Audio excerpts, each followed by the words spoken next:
Alrighty, y'all. I spent a while trying to think of a way to change an activity I love doing in class into an assignment that will work from home. If we were together in person, I would teach you all about 10 great American moments. Then we would have a big class debate, complete with a tournament bracket with winners and losers about which one was the greatest American moment. I'm a great believer in having the occasional class debate, but it's kind of hard to manage that with everyone on their own at their house. Plus, I normally let kids hold one of my swords while they're debating, and that's kind of hard to manage right now. I think I've figured out a way to make this work, though. Today, I'm going to teach you about 10 great moments in American history. A lot of them are complicated, but that's good. I believe it's important to both remember how many great and awesome things our country has done, while also remembering how far we still have to go. In today's world, I think it's very easy to try to focus on just the good or just the bad. But I think y'all are old enough to understand that both of these things can be true at the same time without either one diminishing the other. In any event, buckle up, y'all, because we're going to dive straight into 10 great American moments. These are 10 moments that I think both show America at its best, while also sometimes highlighting our flaws and reminding us that we're still journeying and struggling on that path towards living up to the promises we made when our nation was born. Speaking of which, the Declaration of Independence. This is the moment our nation was born. When we celebrate our country's birthday on July 4th, we're not celebrating the day we won the Revolutionary War. We are celebrating the day we signed this letter declaring our intention to be our own country and to be a country founded on ideas of equality and rights that will be protected and respected for everyone. The words are impossibly beautiful. We hold these truths to be self evident that all men are created equal, that they are endowed by their Creator with certain unalienable rights, that among these are life, liberty, and the pursuit of happiness. That's amazing stuff right there. And it's an incredible promise to begin a country on. At the same time, well, there's a few problems. Take a look at this picture of the people who would be signing the letter. A few things. Number one, those are all dudes. Number two, they're all white dudes. And even beyond that, every one of them is a rich white dude. Even those amazingly beautiful words show a bit of an issue when they say all men are created equal. I may be pointing out the obvious here, but men only includes about half of people. And, well, that's a problem. Ours is a nation founded on an incredible promise, and a lot of the greatest moments in our history have come when we've tried to live up to that promise. So, yeah, I'll say that it's complicated and leave you to think that through. Next up, we have the Constitution and the Bill of Rights. You may not realize this, but the United States started out with a totally different constitution called the Articles of Confederation, and that constitution was pretty much an epic fail. Under that constitution, the government basically couldn't do anything. So, after dealing with that epic fail for a few years, a bunch of very smart people came together and wrote one that, you know, actually mostly worked. Our Constitution has been in force for more than 2 centuries, and in all that time, we've only had to make 27 changes to it. Compare that to the state of Texas's Constitution, which has been around for not even as long, and which we've had to change more than 500 times. And yeah, that's pretty impressive. Even more than the Constitution, I actually get really excited about the Bill of Rights, which we studied last week. I'm a pretty big fan of most of the rights listed in there. On the other hand, well, like the Declaration of Independence, this is more complicated than just being able to say, "Yay, go US Constitution!" It was crafted by people we call the Founding Fathers, and they put a lot of great stuff in there, but it also includes things like rules requiring all states to hunt down slaves who escaped, and the part where it says that slaves were to be counted as 3/5 of a person when determining a state's population. Both of those rules were removed later on by amendments. So we've got a constitution that has served as an enduring foundation for a country that's done all the great things I have listed later on, and a Bill of Rights that still protects each and every one of us today. But it's also a document that originally had slavery written in it. Now, we come to sweet, the end of slavery. I hope I don't really have to explain how good a thing this was, starting with the Emancipation Proclamation by Abraham Lincoln in 1863 that freed slaves in the Confederacy and completed by the 13th Amendment to the Constitution 2 years later. Here is America making strides towards living up to its promise that all men are truly created equal. It might have taken us a while. Honestly, any amount of time would have been too long, and an unspeakably bloody war to get us here. But this is the moment that America said, "We will not be a country where we believe a human being can own another human being." There was never a moment when I considered not having this one on my list. And while this most definitely did not bring racism in laws or in people's actions to an end, I would say this is still an unambiguously great moment in American history. Next up, the age of immigration. In the past, I've had students that thought that from the moment America was born, it was like the biggest deal on the planet, that it instantly was bigger, stronger, and more powerful than everywhere else, and that's totally not true. When we were founded, we were largely a farming nation, and there were plenty of countries around the world that were richer, more advanced technologically, had larger armies, and were generally a much bigger deal than America was. This moment, I would argue, is where America really took strides towards transforming itself into the economic powerhouse that it would become. Millions of people from other countries came to the United States looking for a better future and bringing with them hard work and talent that would drive and change America as it industrialized. My family, the Murray family, first moved to the United States during this time, and I will be forever grateful that they found themselves in a country where our family could thrive. Continuing on from that theme, let's look at the Age of Invention. During these years, people in America and around the world began creating the technology that shifted the world that once had been to the world we recognize today. Up here, I've got just a few examples. Thomas Edison, inventor of the electric light bulb and quite a few other things. His competitor, Nikola Tesla, who invented the alternating current that we still use to supply ourselves with electricity. Alexander Graham Bell, inventor of the telephone. W.K. Laurie Dixon, creator of something very close to my heart, the movie camera.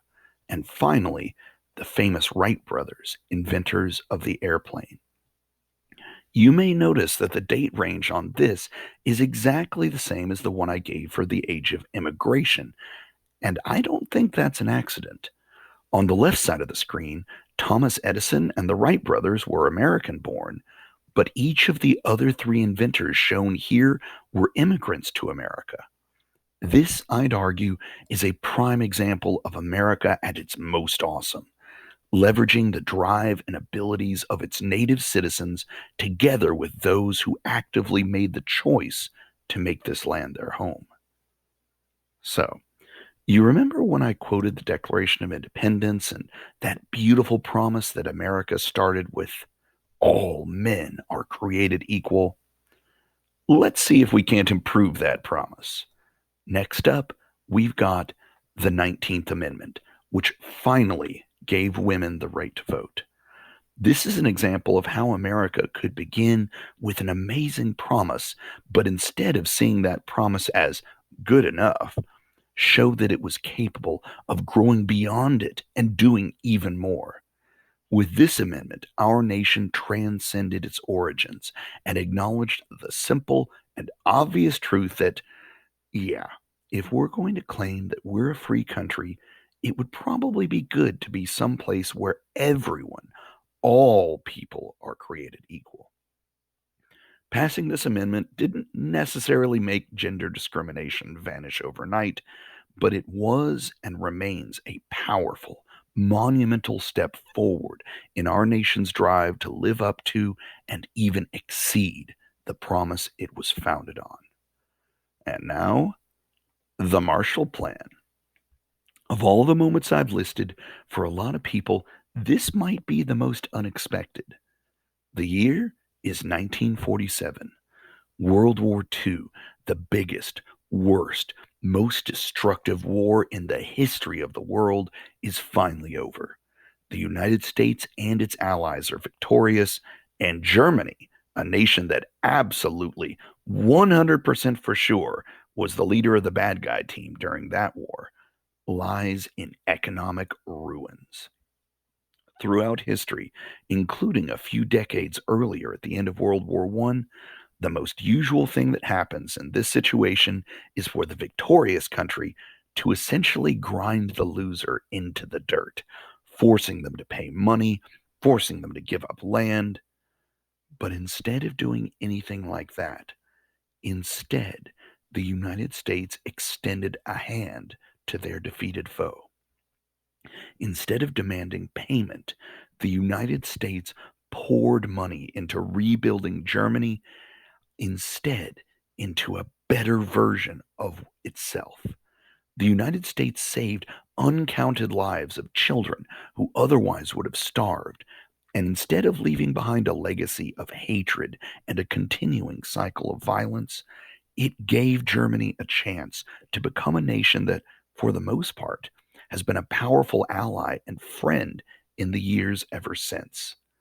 Even when the Soviet Union tried to stop America from being able to feed the starving people of West Berlin by closing down the roads and preventing American food convoys from getting through, America just geared up and managed to fly in something on the order of 13,000 tons of supplies every day, including bars of chocolate with parachutes attached that pilots would toss out the plane's windows to hungry kids waiting near the airport.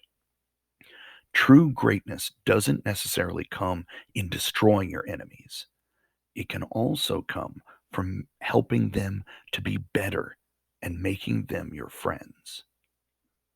Okay, let's jump to the 1960s, shall we? The Civil Rights Act of 1964. Yeah, I'm going to talk about us living up to our founding promise again. This is, in my opinion, one of the most important laws ever passed in this country.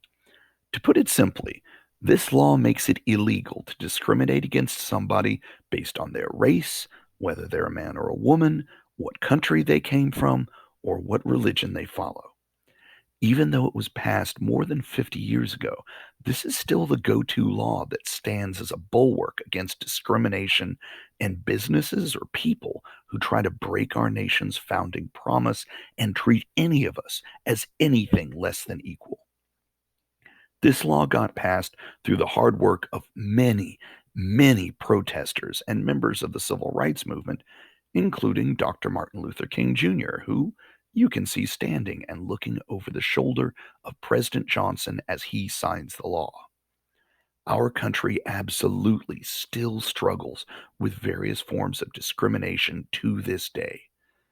But I hope that someday, while I'm still teaching, I'll get to add another moment to my list here that represents an equally momentous step forwards on our path to continually making ourselves better than we are. Still in the 1960s, let's turn our attention to a human sets foot on another world. In 1969, Neil Armstrong, followed shortly after by Buzz Aldrin, became the first human being to step onto a celestial body that was not Mother Earth. I can't even begin to tell you how incredible an achievement this was. Consider this, though. America managed to put a person on the moon using a spaceship whose onboard computer was probably at least 50,000 times less powerful than the device that you're using to watch this right now. Sending someone to the moon is so difficult that even though the United States managed to do it more than 50 years ago, no other country in the world has managed to do the same thing, ever. We remain the only nation whose citizens have walked on another world. And to me, that says something pretty awesome about America. Okay, we've got one last one, ARPANET. If you've never heard of ARPANET, I forgive you, but it's basically the baby internet. Of all the changes I've seen over the course of my life, I would say none have been quite so world shifting as the growth of the internet and how it's come to affect nearly every aspect of our lives. I think the birth of the internet is going to be one of those liminal moments in history where it actually becomes difficult to overstate just how big a deal it is and how momentous a change it is. The American scientist who dreamed up ARPANET as a way to try and let their computers talk to one another across long distances weren't really trying to revolutionize the world. But maybe that's just the point. America can create world shifting advances in technology even when it's not really trying to. And I think that earns this a place on any list of great American moments. So, if you hold on for just a second, I will show you the assignment plus today's secret word. All right, here's your assignment for today. Should be reasonably short.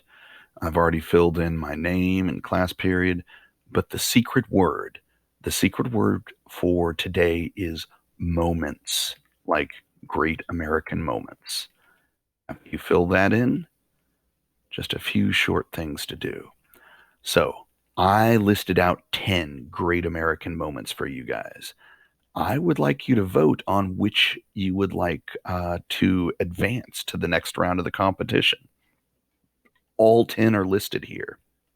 You must vote on at least one, but no more than 8. You can vote for just 1 or 3 or 5 or all the way up to 8, and we will have the top 8 advance to the next round. It's totally up to you. This is a matter of opinion. In my opinion, these are all great American moments, and I'm basically asking you to pick the one that you think was the greatest, which did the most good, which is the most important, which shows America at its best. So, once you've done your voting, we're going to get ready for the first round of debate. I want you to pick one in this section. So, up here you voted, you had got to pick up to 8. But then you're going to pick one that you want to argue on behalf of. Let's say that to you, the Marshall Plan, where there was chocolate flying from the sky, that one is the one you want to argue in favor of.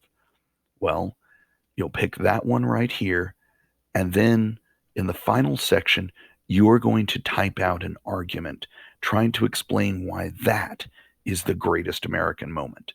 I want you to imagine that you are in a room full of other 6th graders and you're trying to convince them. Please be respectful.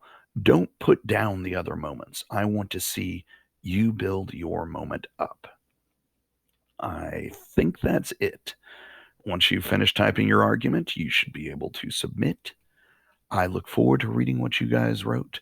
And over the coming days, we're actually going to have a debate competition where we'll slowly narrow these down to whatever the online kids from Benold think is the single greatest American moment. I look forward to seeing it. Until then, stay safe and stay healthy.